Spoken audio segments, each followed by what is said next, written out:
इसीलिए ध्यान से सुनेंगे, क्योंकि यही सारा सार आपको ले जाएगा आगे।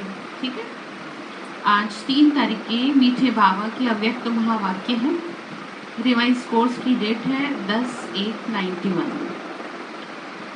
मुरली का हेडिंग है 4 सत्ताओं के बैलेंस से बाप समान संपन्न और संपूर्ण बनो। आज सर्वशक्तिवान बाप दादा अपने सर्व बच्चों की विशेष शक्तियों को देख रहे हैं। आज के विश्व में विशेष 3 शक्तियां हैं। एक धर्म सत्ता, दूसरी राज्य सत्ता, तीसरी विज्ञान की सत्ता। लेकिन आप ब्राह्मण आत्माओं में 4 सत्ताएं हैं। पहली 3 सत्ताएं तो हैं ही, साथ साथ चौथी सत्ता है श्रेष्ठ कर्मों की सत्ता। कितनी सुंदर बात बताई।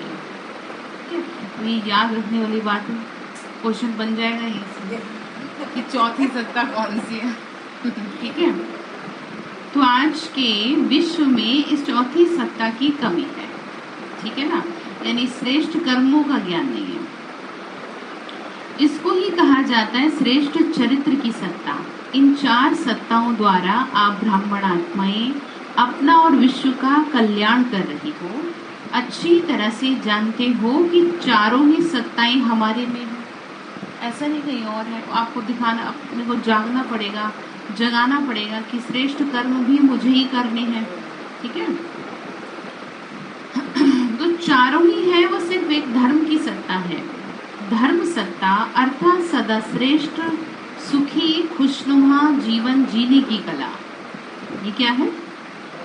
धर्म सत्ता। तो दूसरा क्वेश्चन यहाँ से बन गया कि धर्म सत्ता क्या है। ठीक है। तो आपको ये रट लेना है कि धर्म सत्ता का मतलब ये होता है। हालांकि अभी पेपर बना नहीं है, लेकिन मैं आपको आइडिया दे रही हूँ कि हो सकता है।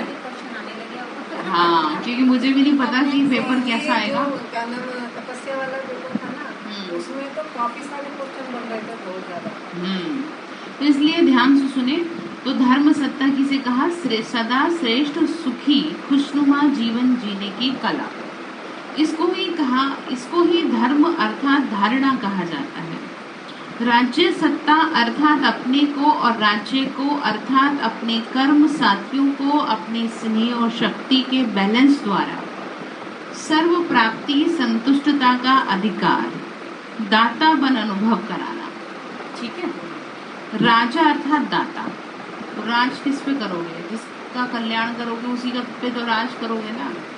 तो यहाँ तो पॉजिटिव वे में लेना है इसको। मतलब कहने का ये है कि बाबा ने कहा कि तुम राजा हो और तुम्हारे को क्या करना है हमेशा? हाँ, ठीक है, अपने कर्म साथियों को अपने स्नेह और शक्ति के बैलेंस द्वारा। हाँ, ठीक है, कैसे करना है? स्नेह और शक्ति के बैलेंस द्वारा सर्व प्राप्ति संतुष्टता का अधिकार बन। ठीक है। संतुष्ट प्रजा संतुष्ट नहीं होगी तो किस पे राज करोगे? तो बाबा ने कहा संतुष्टता का अधिकार दाता बन अनुभव कराना। ठीक है। राजा अर्थात दाता, देने वाला, लेने की चाहना नहीं। ठीक है। भाई मेरा भी तो कुछ हो, आपको सिर्फ देना है। देना ही सिखाया है भगवान ने। देवियों को वैसे भी देते हुए कहा जाता है, दिखाया भी जाता है। कभी किसी देवी को लेते हुए दिखाया? दोनों हाथों की पोजीशन देने में दिखाई है। एक दूसरा ऐसे दिखाया, एक हाथ से वरदान दे रही, दूसरी हाथ से लक्ष्मी का दान दे रही। तो बाबा भी यही कह रहे, तुम राजा बनने जा रहे हो तो तुम्हें भी क्या करना है? अब देना क्या है वो यहाँ समझना है। तो हर एक द्वारा संतुष्टता की वाह हो। ठीक है, ऐसा आपको चाहिए। तो ये है यथार्थ राज्य सत्ता। तो राज्य सत्ता अर्थात स्वयं चलने की और औरों को चलाने की कला।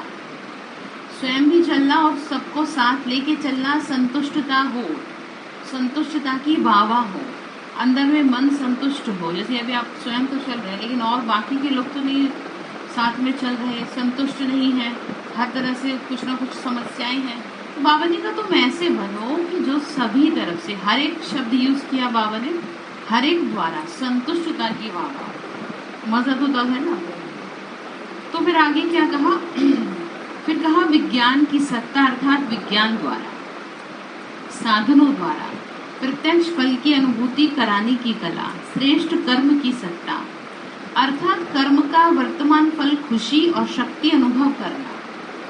कर्म का वर्तमान फल खुशी और शक्ति अनुभव करना और साथ साथ भविष्य फल जमा होने की अनुभूति होना। इसको कहते हैं कर्म के खजानों के संपन्नता के नशे की कला। अब सोचो, ये चारों कलाएं आपके जीवन में हैं। सबसे बड़ा खजाना है श्रेष्ठ कर्मों का खजाना, जो आपको बहुत बार समझाया, रोज ही समझाते हैं, ठीक है। अगर श्रेष्ठ कर्मों का खजाना जीवन में नहीं है तो मानव जीवन अमूल्य नहीं, अमूल्य जीवन नहीं है, लेकिन पशु समान जीवन है। फिर फर्क क्या रहा? आप स्वयं देख लो, जानवर जो कर रहे हैं फिर वही आप कर रहे हो। वो भी खा रहे हैं, सो रहे हैं, बस एक दिक्कत है, उन्हें भी वैसे चिंता तो उन्हें भी रहती है, भाई कहाँ से खाएंगे कल, तो अपना कर्म तो करते हैं, लेकिन समझ तो ज्यादा किसमें है, ठीक है। अच्छा भला 5 फुट का तन भगवान ने दिया है, सोचने समझने की बुद्धि दी है, तो बाबा ने कहा उसके बावजूद भी अगर तुम श्रेष्ठ कर्म नहीं करोगे तो तुम्हें किस कैटेगरी में डाल देंगे? बाबा ने कह दिया पशु समान। और अगर आपको कोई ऐसे कह दे बुरा लगेगा ना, तो बाबा को सेटिस्फाई करो। बाबा नहीं, हम मनुष्य जीवन आपने दिया है, या मूल्य जीवन है, इसका पूरा पूरा क्या करेंगे, सदुपयोग करेंगे, ठीक है। तो इसका मतलब यह है श्रेष्ठ कर्म करेंगे। सिर्फ खाना सोना समेटने के अलावा है श्रेष्ठ कर्म करना, जो कि आपका सबसे पहला काम है, जो सबसे लास्ट में करते हैं। जब पूरा थक हार जाते हैं तब सोचते हैं कि चलो थोड़ा कुछ भगवान का क्या कर लूँ, नाम ले लूँ। जैसे घर में लोगों के नियम है कि पहले सब खा पी लेंगे, जब सब सारे काम धंधा हो जाएगा, सब घर की सफाई हो जाएगी, तब बैठेंगे भगवान की पूजा करने। तो सब काम निबट गया, तब आप बैठ रहे हो भगवान की पूजा करने। और करना ये चाहिए था कि सारे काम बाद में, पहले क्या करना है, भगवान को याद करना है, सबसे पहले सफाई करनी है मुझे, ठीक है, करना ये था। और कर क्या रहे हैं, क्या कर रहे हैं, उल्टा कर रहे हैं, ठीक है। तो किसके समान जीवन कह दे फिर, तो कहेंगे ऐसे गलत है ना, इसे सुनना चाहोगे आप, नहीं ना। तो आप सभी किस अथॉरिटी से विश्व के आगे चैलेंज करते हो कि जीवन जीना सीखना हो तो यहाँ के सीखो। बाबा ने कहा दुनिया को चैलेंज तो तुमने कर दिया, तुमने खुद को देख लिया। ये चैलेंज करते हो ना, राजनेता हो, चाहे विज्ञानी नेता हो, चाहे धर्म नेता हो, सबके आगे रूहानी फखुर से कहते हो बेफिक्र बादशाह बन के देखो। बादशाह होना, जीवन का यथार्थ आनंद अनुभव कर रहे हो ना, सबसे बड़ा खजाना किसके पास है, हमारे पास है।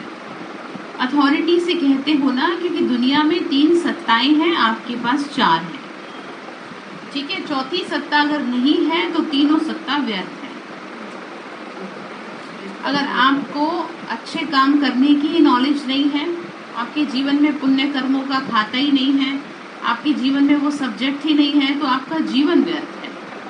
वो जीवन जीवन नहीं है जो मनुष्य जी रहे हैं, ठीक है, जो सब जानवर भी जी रहे हैं। जानवर भी तो अपने बच्चों को पालते हैं, हर कोई जानवर अपने बच्चों को पालता है। वो बात अलग है, कई जानवर क्या करते हैं, अपने बच्चों को बाद में खा भी जाते हैं, लेकिन पहले तो पालते ही है। तो बाबा ने कहा तुम कौन सा बड़ा काम कर रहे हो, तुम्हारा बड़ा काम तब कहलाएगा जब तुम अपने जीवन से बहुतों का कल्याण कर दो, अपने जीवन को उदाहरण बना दो, अपने जैसे बना दो, ग्रस्त में रह के बना दो, मजा तो तब, ठीक है। नहीं तो लोग परिवार सब ये कहते रहेंगे आपको, तो फिर आपको मजा नहीं आएगा जीवन में, ठीक है। और चारों ही सत्ताओं का बैलेंस यही बाप समान संपन्न और संपूर्ण स्थिति है। फिर कहा तपस्या वर्ष में क्या करेंगे, इन चारों सत्ताओं को चेक करना। चारों ही सत्ताओं के आधार से एक रस स्थिति का आसन सदा अचल अडोल रहेगा। तपस्या सदैव आसन पर करते हैं तो ये 4 सत्ताओं रूपी 4 पांव एक रस स्थिति के आसन को मजबूत करो। हर समय बेफिक्र बादशाह का अनुभव कराएंगे। बादशाह अर्थात अधिकारी और प्रजा अर्थात अधीन रहना पड़ता है। किसके? बादशाह से। ठीक है, तो आप कौन हो? बेफिक्र बादशाह, बेफिक्र प्रजा नहीं हो। ठीक है, बाबा ने कहा कि जो प्रजा है उसको क्या रहना पड़ता है? अधीन रहना पड़ता है। ठीक है, राजयोगी हो, प्रजा योगी नहीं हो। इस बेफिक्र बादशाह की निशानी क्या दिखाई देती है? जितना अधिकारी उतना ही सर्व के सत्कारी। ठीक है, जितनी ऊंची कुर्सी उतना ही दुनिया का सलाम। तो जिसका जितना स्वयं पर राज है वो उतना ही बड़ा राजा बनेगा। जिसका अपने इमोशंस पे, अपनी भावनाओं पे नियंत्रण है वो उतना ही बेफिक्र बादशाह है। और बाबा ने कहा बेफिक्र बादशाह ही राजा है। ठीक है, सर्व के सत्कारी हैं। दुनिया क्या करती है उनका? ठीक है, प्रजा का सत्कार करती है कोई? किसका करते हैं? तो बाबा भी क्या कह रहे हैं? क्या बनना है? प्रजा बनना है। सिर्फ अधिकारी नहीं, अधिकारी की परख ही सत्कारी से होती है। बाबा ने क्या कहा? अधिकारी की परख ही सत्कारी से होती है। मतलब जिसको जितना सम्मान मिलता है उसी हिसाब से पता चलता है कि पहुंची हुई आत्मा है। समझ आप? तो सुनाया था ना कि योग्य राजा की निशानी क्या है? पहले सर्व द्वारा संतुष्टता के पुष्पों की वर्षा हो। ठीक है, योग्य राजा कौन है? संतुष्टता के पुष्पों की वर्षा हो। तो एक क्वेश्चन ये भी बन सकता है, वाह वाह के गीत हो। ठीक है, ऐसी राज्य सत्ता प्राप्त की है? तो ऐसे करो तो सही, ऐसे कब तक चलेगा? पहले अपने समीप के कर्म साथी कर्मेंद्रियों को चेक करो। सबसे पहले किसको चेक करना है? क्योंकि इन पे राज करेंगे तभी तो औरों पे राज करेंगे। अपनी जीवा पे नियंत्रण नहीं है, अपनी आंखों पे नियंत्रण नहीं है, तो प्रजा पे नियंत्रण कैसे लोगे? ठीक है, इसका मतलब आप ये देख सकते हो कि जो कोई मनुष्य घर में 4 लोगों के बीच में नहीं रह सकता, एडजस्ट घर में नहीं कर सकता, तो वो दुनिया को कैसे एडजस्ट करेगा? ठीक है, तो इसीलिए हर तरह से एडजस्टमेंट चाहिए और जितनी जल्दी हो जाए उतना अच्छा है। इसीलिए अपने आप को, अपनी नेचर को ऐसा बना लो कि आप हर कोई के साथ एडजस्ट हो जाओ, चाहे कोई बुरा है चाहे कोई अच्छा है, क्योंकि आपकी मजबूरी है, हमारी कोई मजबूरी नहीं है। हम तो अपने जैसों को ढूंढेंगे ना। अब आप समाज में जुड़े हैं, सब तरह के लोगों के साथ आपका उठना बैठना है, तो अब आपको ये क्वेश्चन ना उठे कि भाई मैं कैसे इनके साथ बैठूं, मैं कैसे करूं, क्योंकि यही इंप्रेशन आपका बाद में उस सामने वाली आत्मा का कल्याण करेगा कि ये इतनी अच्छी आत्मा थी और मेरे साथ बताओ मैं तो ऐसी थी, मेरे साथ इन्होंने क्या करा? एडजस्ट किया। समझ में आप? तो इसीलिए आपको क्या करना है? सबसे पहले स्वयं को ऐसा बना लेना है, अपनी नेचर को ऐसा बना लेना है। ठीक है, लेकिन भगवान की आज्ञाओं को सामने रखते हुए, ऐसे नहीं कि आप उसकी आज्ञा के अगेंस्ट जाके लोगों को खुश करें कि उनके साथ खा भी रहे हैं, उनके साथ रह भी रहे हैं। कई बार कई बार मजबूरी होती है परिवार में, तो ऐसे मुंह तोड़ जवाब नहीं देना होता। ठीक है, आपको युक्ति से चलना होता है जिससे कि सांप भी मर जाए। और यही बातें आपके परिवार वालों को बाबा का संदेश पहुंचाएंगे। ठीक है, छोड़ छाड़ तो कोई भी बैठ जाए, देर की नहीं लगती है, पर उसके बाद जो परिणाम होगा वो कितना भयंकर होगा। ठीक है, तो बात समझ में आ गई। तो सबसे पहले किस पे नियंत्रण? अपनी कर्मेंद्रियों पे, अपने इमोशंस पे, अपनी भावनाओं पे। ना तो आप किसी के साथ ऐसे रहो कि आप बिल्कुल उसकी भावनाओं में बहते चले जाएं। ठीक है, और ना ऐसे हो कि बिल्कुल ही बहुत सटीक हो। कई जगह चुप भी रहना होता है। अब ये नहीं कि मैं गलत बात को कैसे सहन करूं। उसका एक आपको मुख्य उदाहरण देती हूँ जिससे कि आपको और अच्छी तरह समझ में आएगा। ठीक है, आप तो ये जो चुप रहना है ये क्या है? समझ गए आप क्या है ये? ये परिस्थितियों को अपने ऊपर हावी नहीं होने दिया, क्योंकि ये चीज हमारे हाथ में नहीं है ना तो हम लड़ सकते अब, और हम गलत चीज को भी सहन नहीं कर सकते, तो लेकिन फिर भी हम चुप हैं। कई जगह आपको चुप रहना पड़ेगा। जो चीज आपके कंट्रोल में नहीं है। और फिर भी अगर आपसे कोई पूछे तो आप कोशिश करो बचो कुछ भी कहने से, क्योंकि आपको नहीं पता कि क्या सही है क्या गलत है। ठीक है, तरीके से परिवार में चलोगे तो सब लोग आपको ना रिस्पॉन्स करेंगे। आप रूडली बिहेव करके चलोगे तो कोई आपको नहीं मदद करेगा। ठीक है, तो कर्म इंद्रियों की बात कर रहे हैं, उस पर कंट्रोल रखें, अपनी भावनाओं पे नियंत्रण रखें, तब चले आराम से। आपको कोई कुछ नहीं कहेगा। बताओ बाबा ने कुछ चीज के लिए मना किया हो। राजा की स्नेह और शक्ति, अब ध्यान से सुने, स्नेह भी और शक्ति भी, अर्थात लव और लॉ दोनों ही ऑर्डर में चलते हैं सदा, या कभी कभी।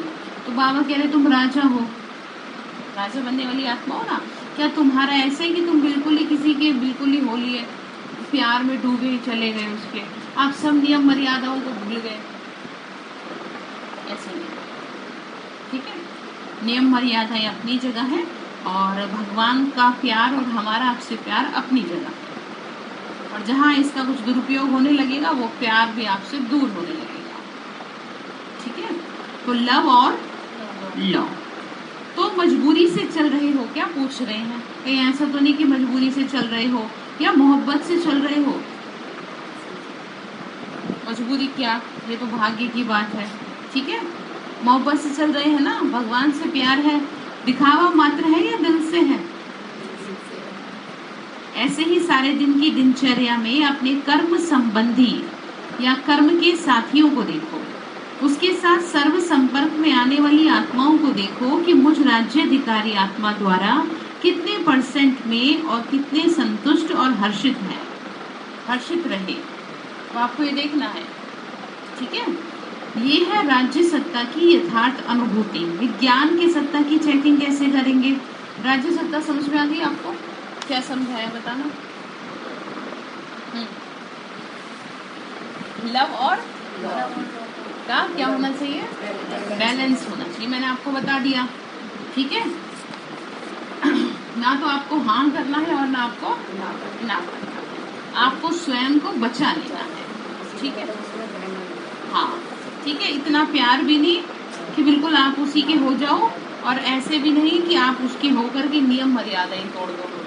दोनों का क्या चाहिए? बैलेंस चाहिए। ठीक है, फिर आगे क्या कहा? विज्ञान का। बाबा ने कहा हद का विज्ञान हद के स्थूल साधनों द्वारा सुख आराम की अनुभूति कराते हैं। ठीक है, आपका विज्ञान है योग शक्ति। योग बड़े से बड़ा विज्ञान है। योग समझ गए? योग वो दुनिया वाला योग नहीं, शिव बाबा से जोड़। बाबा ने कहा ये सबसे बड़ा विज्ञान है। वहां है साधन, यहाँ है साधना। आत्मा को मन और बुद्धि की साधना द्वारा कितना दूर ले जाते हो? कहाँ ले जाते हो? हद के विज्ञानी सूर्य तक नहीं पहुंच सके, हम परम धाम पहुंचते हैं। और बेहद के विज्ञानी चंद्रमा सूर्य से भी पार मन और बुद्धि की साधना द्वारा कितने समय में पहुंचते हो और कितना खर्चा लगता है? समय को कहते हैं टाइम इज मनी। स्थूल मनी तो नहीं लगती, लेकिन टाइम की मनी भी नहीं लगती। कल कहा ना, 1 सेकंड आत्मा को लगता है। तो कितना बड़ा विज्ञान है। वह एयर कंडीशन द्वारा सुख देते, आराम देते, और आप साधना द्वारा जब चाहो तब शीतल स्थिति का अनुभव करो। साधना, मन और बुद्धि को क्या कर लिया? साध लिया। जब चाहो तब ज्वाला रूप का, शक्ति रूप का अनुभव कर सकते हो। हद का विज्ञान थोड़े समय के लिए आराम देने के निमित्त बनता है, लेकिन आप सदा आराम में रहते हो। ठीक है, चैन की नींद में सोते हो। दुनिया में देख लो, नींद नहीं आती, कितना बुरा हाल है। बाबा ने भी कहा था जो सबसे पहले भयंकर बीमारी होगी वो नींद की होगी। तो बाबा ने कहा तुम तो 5 मिनट 10 मिनट मुझे याद करो और तुम्हें कितनी आराम से नींद आ जाती है। तो इससे बड़ा सुख और क्या है? चैन से उठते हो, कोई चिंता, सारी चिंता लिए बैठा है आपकी तरफ से, और चैन से सारा कार्य करते हो। बेचैन होते हो क्या, पूछ रहा है बाबा। है जी? हाँ, कामना बहन बेचैन होते हो? हाँ जी, होते हो बेचैन? तो बाबा ने कहा जब आसन से उतर जाते हो तब बेचैन होते हो। ये 4 आसन बताए हैं ना, नहीं तो बेचैन का तो नाम निशान भी नहीं है। 4 सत्ताएं बताई ना, 4 आसन बताए हैं। विज्ञान और क्या करता है? मनोरंजन का साधन देता और आपका मन उदास होता ही नहीं, जो हद के मनोरंजन की आवश्यकता हो। दुनिया में लोग इधर उधर घूमते फिरते हैं इसीलिए कि उनका मन थोड़ा चेंज हो जाए, है ना। और बाबा ने कहा तुम्हारा तो मन ही मेरे से जुड़ा है, तो तुम्हारा मन उदास होएगा ही नहीं, जो तुम्हें उसे चेंज करने की जरूरत पड़े। ठीक है, मेरे से लगा के रखो, मधुबन की सैर करो, बाबा के पास आते रहो, तो मन क्या नहीं होगा, उदास नहीं होगा। तो बाबा ने कहा तब होते हो जब मन के दास बनते हो। ठीक है, उदास हुआ क्या हो, राजा हो। ठीक है, दास बनते हो क्या, या कभी कभी 63 जन्मों के संस्कार आ जाते हैं। अभी तो बादशाह बन गए हो, ना दास बनते ना उदास हो। ठीक है, इसीलिए सदा मन मौज में रहता है। कैसे रखना है मन, मौज में। एकांत में है तो भी मौज में है, संगठन में है तो भी मौज में है। सदा मौजों के दाता मालिक बाप के साथ रहते हो ना, या कभी कभी रूठ जाते हो। बाबा से रूठ के कहाँ जाओगे, रूठना नहीं है। मन अथवा मुंह को फेर नहीं देना। किससे फेर लेते हैं, माया फिरवा देती है। तो ऐसे चेक करो कि विज्ञान की सत्ता कहाँ तक अविनाशी रहती है, ऐसे ही धर्म सत्ता है। पावनी का क्या वो अविनाशी है, विज्ञान की सत्ता हमारी सत्ता है अविनाशी। तो ठीक है, साधना की। तो धर्म अर्थात श्रेष्ठ जीवन जीने की कला, ये धारणा ही धर्म है। आप सब तो धर्म आत्माएं भी हो और श्रेष्ठ आत्माएं भी हो। तो चेक करो कि ब्राह्मण जीवन में जी रहे हैं। ब्राह्मण जीवन अर्थात सदा निर्विकल्प, निर्विघ्न, निर्विकर्मी, सदा निराकारी सो साकारी, इसको कहा जाता है जीवन जीने की कला। जहाँ कोई हद की इच्छा नहीं, कोई अप्राप्ति नहीं। हद की इच्छा समझते हैं, शरीर से जुड़ी कोई इच्छा, बाहर की इच्छा, कामना, कोई आपको ये रहे मेरे को ये मिल जाए, मुझे वो मिल जाए, वो क्या है, हद की इच्छा। सदा ये गीत गाते रहते थे, पाना था सो पा लिया, इसको ही कहा जाता है धर्म सत्ता। धारण कर लिया ना, श्रेष्ठ जीवन जीने की कला आपको आ गई। अब चारों सोचो, चारों ही सत्ताएं हैं, चारों ही पांव एक रस है। अब बाबा ने कहा ये चारों सत्ताओं के बारे में सोचो, क्या आपकी इन चारों बातों में स्थिति कैसी है, एक रस है या एक छोटा एक बड़ा है। चारों पांव एक रस होंगे तभी अचल होगा, नहीं तो हलचल होगी। ठीक है, तो समझ में आ रही बात, क्या करना है, चारों ही सत्ताओं को। तो सुना क्या देख रहे थे, हर एक बच्चे में चारों सत्ताएं कहाँ तक जमा है। खुशी से जीवन जीने वाले होना या मजबूरी से जी रहे हो। आपके हाथ में नहीं कई चीजें, तो आप कहोगे क्या करें, हमारे तो हाथ में है ही नहीं, तो ये थोड़ी कोई बात है। ठीक है, तो क्या कहेंगे, खुशी से जी रहे हैं। बाबा ने कहा मजबूरी से जी रहे हैं, चल रहे हैं, चलना ही है, इसको जीना नहीं कहते। कोई कभी मरता है, कभी जीता है, कभी सांस रुक जाता है, कभी ढीला हो जाता है, कभी तेज हो जाता है, ये कोई जीना नहीं। समझ में आ गई बात, तो ये बात जो है ना सुन लेना कई बार, और खुद को देख लेना, शीशे के आगे जाके खड़े होना कि इसमें से कौन सी बात मेरे ऊपर शूट कर रही है। ठीक है, तो क्या कहा, ऐसा जीवन है आपका। बाबा ने कहा ये कोई जीना है तुम्हारा, है तुमने तो जीवन का भी अपमान कर दिया। जीवन बहुत सुंदर है। ठीक है, अच्छा, किसी बहन को बहुत तकलीफ हुई, सेकंड में फुल स्टॉप लगाना आता है कि टाइम लगता है। बीती सो बीती, फुल स्टॉप, यही विज्ञान है। विज्ञान भी चीज को मिटा देता है। बेहद के विज्ञान की सत्ता से सेकंड में बिंदी लगाना अर्थात फुल स्टॉप लगाना, इसके लिए तपस्या का गोल्डन चांस मिला है, क्योंकि फाइनल पेपर में चारों ओर 5 तत्व, प्रकृति के और 5 विकार सभी मिलकर हलचल में लाने का प्रयत्न करेंगे।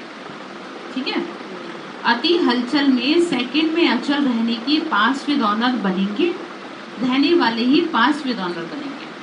अति हलचल में बाहर परिस्थिति ऐसी होंगी जो पूरी तरह से आपको हलचल में लाएंगी। इसको ऐसे समझिए जैसे कि परिवार से परिस्थिति, शरीर से परिस्थिति, रिश्ते नातों से परिस्थिति और बाहर प्रकृति से परिस्थिति। तो बाबा कह रहे चारों ही तरफ से हलचल होगी, लेकिन आपको क्या करना है, अचल रहने वाले ही पास विद ऑनर बनेंगे। इसका मतलब ये है जो किसी में भी न डूबे, जिसे न चिंता होगी परिवार का क्या होगा, जिसे न चिंता होगी मेरा क्या होगा, जिसे न चिंता हो रिश्ते नातों का क्या होगा और दुनिया का क्या होगा, वही क्या हो जाएगा, पास विद ऑनर। क्योंकि अंतिम समय की स्टेज बता रहे हैं। किस किस की चिंता करोगे आप? मैंने एक लाइन सुनाई थी ना आपको, बड़ी हंसी की लाइन। किस किस की चिंता कीजिए, आराम बड़ी चीज है, मुंह ढक के सोइए। समझ गया? सही बात है।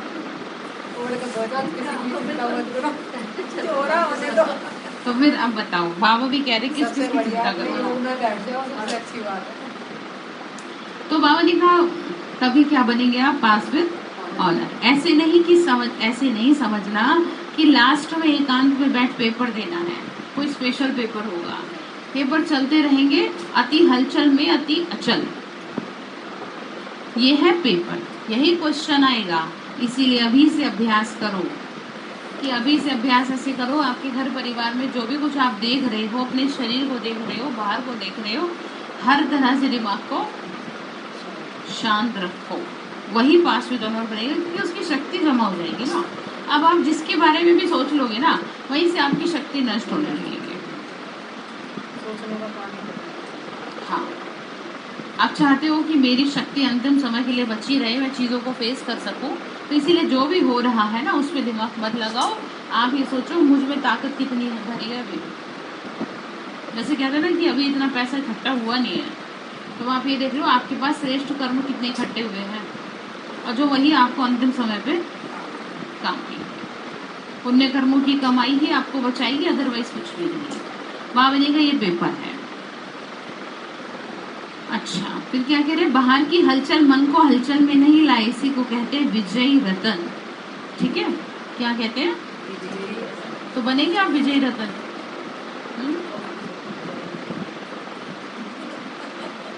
वेरी गुड, लगे रहना है आपको। ठीक है, अच्छा, आज टीचर्स ने भी त्याग किया है, सभी टीचर्स पीछे बैठी हैं, तो त्याग का भाग्य स्वरूप याद प्यार विशेष स्वीकार हो। टीचर्स का काम ही है औरों को आगे बढ़ाना। अच्छा किया, प्रैक्टिकल कर्म करके दिखाया, इसकी मुबारक है। अच्छा, डबल विदेशियों के भी पत्र और कार्ड बहुत आए हैं, देश वालों के भी कार्ड और बहुत पत्र आए हैं। कार्ड कहाँ रखे हैं? दिल की डिब्बी में संभाल के रखे हैं। ठीक है, बाबा का दिल बहुत बड़ा है, तो बाबा सबके क्या रख लेते हैं, कार्ड ले लेके आते हैं ना, क्योंकि वो था ना नए साल का।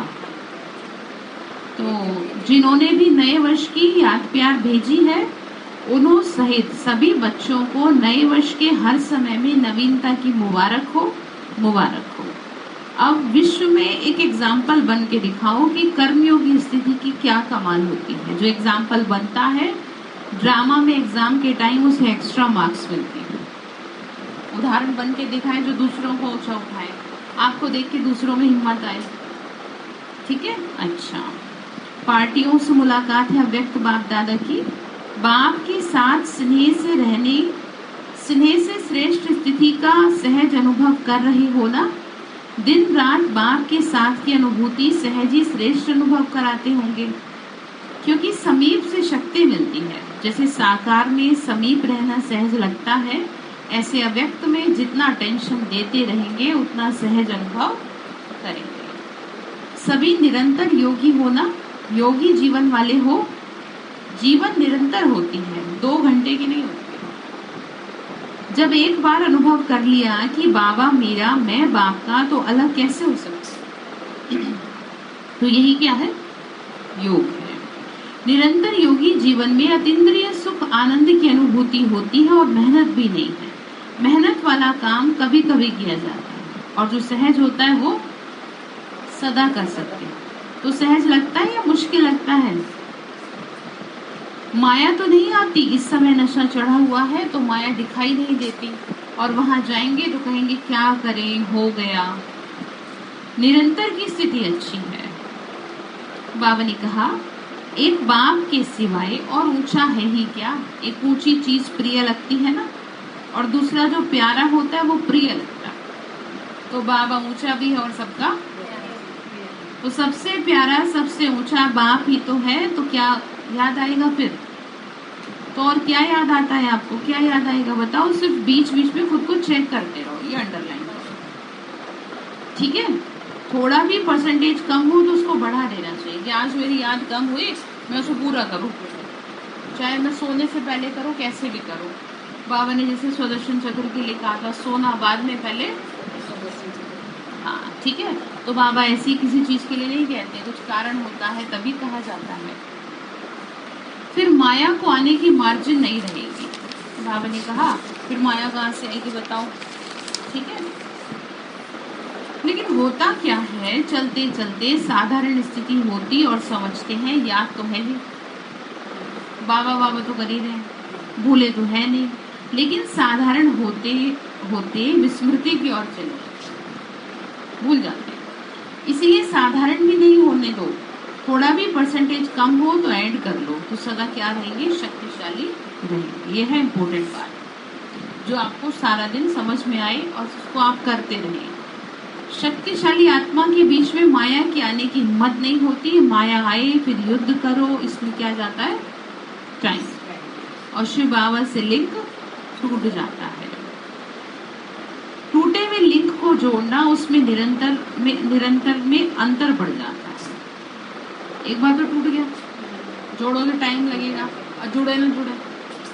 इसीलिए साधारण स्थिति भी होने नहीं, उसको तुरंत ही अपने परसेंटेज को क्या कर लो, बढ़ा लो। बाबा ने कहा इसी गलती में नहीं रहो, इस गलती में नहीं रहो कि बाबा तो याद ही है, नहीं, सदा याद स्वरूप है। याद स्वरूप अर्थात शक्तिशाली। कभी कभी काम, क्रोध, लोभ, मोह बड़े विकार नहीं आते, लेकिन अपना ही स्वभाव या अपना ही संस्कार साधारण स्थिति बना देता।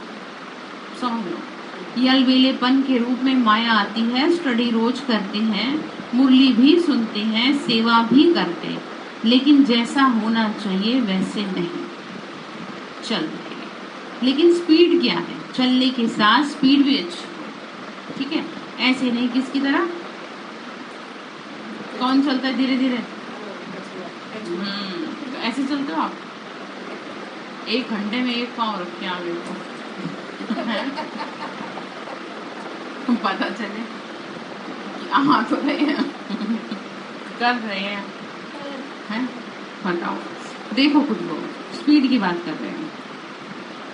बाप सभी बच्चों को सदा उच्च ही देखते हैं और सदा ही उच्च देखने की शुभ आशाएं रखते हैं। अच्छा, सभी श्रेष्ठ कर्म करने वाले या कर्म की सत्ता वाले हो। श्रेष्ठ कर्म की पूंजी जमा है ना, कितने जन्म चलेगी, कितना जमा किया, पूरा कल्प चलेगी या 21 जन्म चलेगी, बताओ। बाबा ने कहा आधा आधा के बाद भी पूजे तो जाएंगे ना। पूज्य तो तब बनते हो जब श्रेष्ठ कर्म का खजाना जमा होता है। लास्ट जन्म भी देखो कितना अच्छा है, भिखारी तो नहीं बने हो, दाल रोटी तो है ना। तो जब लास्ट जन्म अच्छा है और जन्म भी अति दुखी नहीं होंगे, ये तो सुख की भेंट में दुखी है। बाकी ऐसे दुखी तो नहीं हो जो फकीर बनकर रोटी मांगो। दुनिया के हिसाब से तो अति दुखी नहीं होते, सतयुग के हिसाब से तो दुखी होते। मतलब समझ आ गया आपको? यहाँ पे देखो उस हिसाब से तो आप दुखी हो, और यहाँ के भिखारियों से मतलब बाबा ने सब यूज किया है, तो उससे अपनी तुलना क्या करोगे, हैं? उस हिसाब से तो आप, तो बाबा ने कहा अपनी मैचिंग करनी है ना, तो सतयुग की आत्माओं से करो, यहाँ के लोगों से नहीं करो, ठीक है? सतयुग के हिसाब से तो दुखी होते, ठीक है? तो कहाँ चलने की तैयारी कर रहे हैं फिर? अच्छा, टीचर्स का भी लक है जो सेवा की लॉटरी मिल जाती है। लॉटरी तो सबको मिलती है, लेकिन इन्हों को सेवा की लॉटरी विशेष मिली है। आप लोग भी टीचर्स को देख खुश होते हो ना, या समझते हो टीचर्स आगे क्यों? आगे रखने वाले स्वतः आगे हो जाते हैं। वो सब जानता है ना, सबके मनों को जानता है, किसके दिमाग में क्या चल रहा है। रिगार्ड देने वाले को रिगार्ड मिलता जरूर है, ठीक है। तो ये एक अनादि नियम है, देना अर्थात लेना और लेना अर्थात गंवाना। इसीलिए लो ही मत, देते चलो, ठीक है। सम्मान सबको देते चलो। कोई लेने की कोशिश करते हैं, मुझे रिगार्ड मिले, क्यों नहीं रिगार्ड देते? तो लेने के पीछे जाना मना गंवाना, और देना अर्थात लेना। तो देने वाले दाता के बच्चे हो या लेवता हो? हाँ जी, लेवता, लेने वाले। मुझे सब तरफ से मुझे ही मिले, हर तरह से मुझे ही मिले। आप छोटे बड़े सबको सम्मान दो परिवार में, डेफिनेटली आपके पास आएगा। ये प्रकृति का नियम है, आप जो दोगे वही लौट के आएगा। चाहे धन दो, चाहे मन दो, चाहे तन दो, चाहे जन दो, लौट के जरूर आएगा। तो आगे भी आपको जब तक श्वास है देते रहना है सम्मान। 16 चीजों की बात तो चलो ये है कि कई जगह आपको नहीं चाहते हुए भी देना पड़ेगा। वो चीज दो ना जो आपकी बहुत प्रिय है। जैसे आपको अपना सम्मान बहुत प्रिय है, वो आपको मिल नहीं रहा, तो आप क्या करो? शुरू देना शुरू करो, प्यार देना शुरू करो, तो अपने आप वापस आपके पास लौट आएगा। अच्छा, देवता अर्थात देने वाले। अच्छा है, बाबा भी खुश है, बच्चे भी खुश, बाकी रहा क्या? टीचर सबसे ज्यादा खुश, क्योंकि स्टूडेंट को देख करके खुशी होती है। स्टूडेंट को ही नहीं पता सर क्या करे बाबा। हाँ, नहीं वैसे बता देते हैं ऑलमोस्ट, भाई हम इधर उधर जा रहे हैं, से बता रहे हैं, तो क्या हंसी की बात है। तो ठीक है, क्या कह रहे हैं फिर? स्टूडेंट को देख के खुशी होती है। अच्छा, तो बाबा भी खुश, बच्चे भी खुश, सब खुश। तो आप खुश हैं? चलिए, तो वरदान दे रहे बाबा। चारों ओर के श्रेष्ठ धर्म सत्ता वाली धर्म आत्माओं को, बेहद के विज्ञान सत्ता वाली साधना स्वरूप आत्माओं को, राज्य सत्ता वाले स्वराज्य अधिकारी आत्माओं को, श्रेष्ठ कर्म सत्ता वाले कर्मयोगी आत्माओं को, बाप दादा का बेफिक्र बादशाह बनाने वाले बाप का याद प्यार और नमस्ते। रूहानी हम बच्चों की रूहानी माता पिता बाप दादा को नमस्ते नमस्ते बाबा, नमस्ते। शुक्रिया बाबा, शुक्रिया बाबा, शुक्रिया। वरदान दिया बाबा ने, वरदान भी याद कर लें। अच्छा, अब ये लिखवाना संडे की मुरली में जरूरी है कि वरदान कौन सा दिया था, क्योंकि वरदान तो दो होते हैं, एक अव्यक्त मुरली का होता है और एक ही नीचे होता है। मैं तो ये मैं स्पेसिफाई करवाती हूँ, दो वरदान। अभी एक वरदान तो दिया ना, अभी दूसरा वरदान है, नहीं समझे? देखो, ये जो अभी जो बड़ा लंबा होता है ना, जो अभी मैंने कहा चारों ओर के श्रेष्ठ धर्म सत्ता वाले, ये अव्यक्त मुरली का संडे है ना, तो ये अव्यक्त मुरली का स्पेशल वरदान होता है उस समय जब मुरली चली है, और ये बाद में है वरदान। तो जो आपका पेपर होगा उसमें ये लिखा देंगे कि अव्यक्त मुरली वाला वर्ड, इसका मतलब आपको दोनों याद करने पड़ेंगे। क्यों? उनका बहन को मैंने कई बार दे दिया था, अगले दिन पूछती थी, मैंने कहा याद करके आना, वो सुनाती थी और उनकी ड्यूटी होती थी।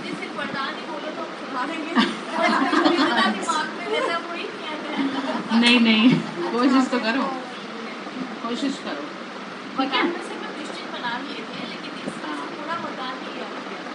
नहीं, मुझे पता नहीं, पर कोशिश तो करो। नहीं नहीं, क्वेश्चन पेपर बनता है सीनियर टीचर्स के माध्यम से, ठीक है? दूसरे सेंटर से आता है बन के। हाँ, अब एक तो मुरली, क्योंकि मुरली का रिवाइज कोर्स की डेट इसलिए तो बता देती हूँ आपको।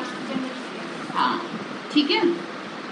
तो क्या कह रहे थे फिर? वरदान, ठीक है। तो वरदान बता रहे बाबा दे रहे, आत्मिक वृत्ति दृष्टि से दुख के नाम निशान को समाप्त करने वाले सदा सुखदायी भव। आत्मिक वृत्ति दृष्टि से दुख के नाम निशान को भी क्या कर देना है, मिटा देना है। तो सदा क्या हो जाएंगे आप, सुखदायी। ठीक है, तो ब्राह्मणों का संसार ही न्यारा है, तो दृष्टि वृत्ति सब न्यारी। जो चलते फिरते आत्मिक दृष्टि आत्मिक वृत्ति में रहते हैं, उनके पास दुख का नाम निशान नहीं रह सकता, क्योंकि दुख होता है शरीर के भान से। अगर शरीर के भान को भूलकर आत्मिक स्वरूप में स्थित रहते हैं तो सदा सुख ही सुख है। उनका सुखमय जीवन सुखदायी बन जाता है। वे सदा सुख की शैया पर सोते हैं और सदा सुख स्वरूप रहते हैं। ठीक है, तो दुख का कारण क्या है, शरीर का भान। तो आत्मिक दृष्टि अपना ले, दुख ऑटोमेटिकली समाप्त। स्लोगन है, सोच आपकी मेंटालिटी जो दिमाग में आपके चल रहा है। हाँ, स्लोगन है, खुद को देखो और खुद की कमियों को भरो, तब खुदा का प्यार मिलेगा।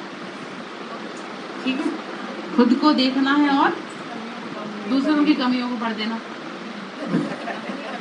आपसे भर जाएंगे, है नहीं ना, वो पॉसिबल भी नहीं है। अपनी तो फिर भी पॉसिबल है, तो फिर किसका प्यार मिलेगा? ठीक है, तो मैं एक काम करूंगी, फिर ये अव्यक्त मुरली वाला जो वरदान है ये हटवा दूंगी। ये ठीक है, जो ये वाला वरदान होता है नीचे जो सिंपल वाला होता है, इसको ही याद कर लेना। ठीक है, ओम शांति।